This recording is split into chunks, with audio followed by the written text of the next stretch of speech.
Hi everyone, in front of me I've got a Vivo V17 Pro and let me share with you how to change the wallpaper on this device.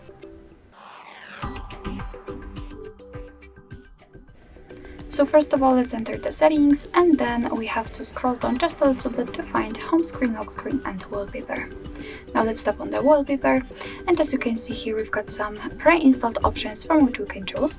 If you want to, you can simply tap on local images and you will be transferred to your own gallery, so you can always set your photo as a wallpaper and you can download more if you want to.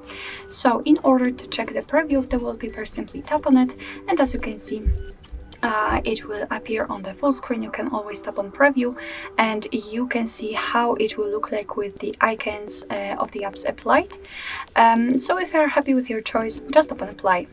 Right now you can decide where you want to set it, so you can set it as a lock screen, home screen or both, and I will pick both options, so let me tap on it, and as you can see the wallpaper has been applied successfully.